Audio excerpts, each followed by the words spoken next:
The day after I woke up and told my wife, why did I do that? I don't know. I just don't know what the hell goes on. I remember one thing, I had a very hard moment in that part of my life, but I assure you in that age, I could have put that clown in the first round, but I sold my soul and I'm ashamed of it. Is it true that you made $170 million from this fight? I made a lot of money, the most money I've made ever. 60 million households, Jake. 250 million people. Bro, that is so It's all downhill from here. No, for sure. I peaked. How do you think the Jake Paul-Anthony Joshua fight plays out? I don't know. I want to make sure. I believe it once I see him in the ring. If Paul starts his boxing career earlier, could Jake Paul have been a champion? It was already inevitable.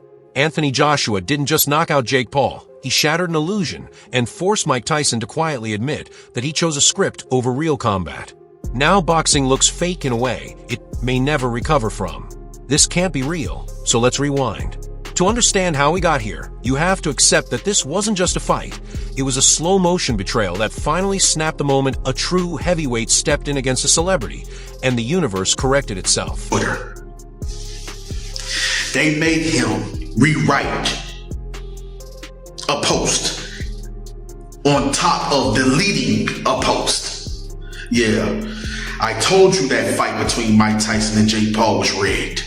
I told you that. I don't care what Mike Tyson is saying now. He have to do that to secure his money. He's still an investor. I'm still stuck on the image of Tyson watching Joshua dismantle Paul. It wasn't pride or shock, but recognition and regret.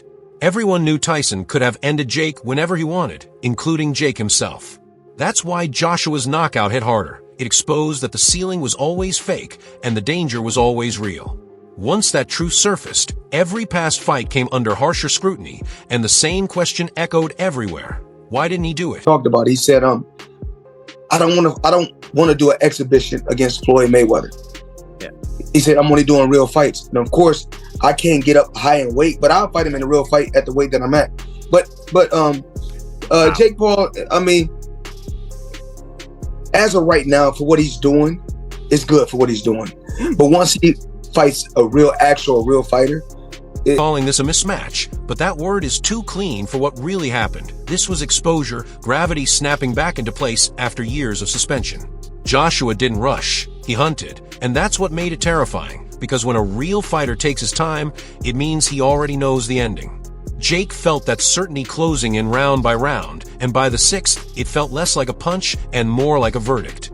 That right hand didn't just break a jaw. It shattered the permission for this experiment to keep masquerading as boxing.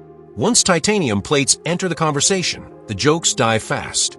Eddie Hearn's line about giving Jake his debut and AJ giving him his last fight wasn't trash talk. It was a closing statement, and promoters don't speak like that unless they believe the door is truly shut. First announced, you had said something to the effect of this would end Jake Paul's career.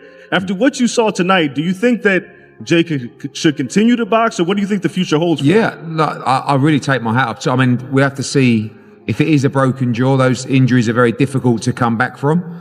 But as AJ said, like that last shot would have knocked out a lot of heavyweights. And I know he went down heavy, but, you know, he was conscious on the floor. And I thought his game plan, although obviously very negative early on, which it had to be, now zoom back to Tyson, was smart at times. And there were times where he held his feet and let his hands go. He took responsibility, it was a very one-sided fight. It was always going to be. Joshua tear it apart forces a brutal comparison. One man stuck to the script, the other ripped it up. And history only remembers one of those choices, no matter how big the check was.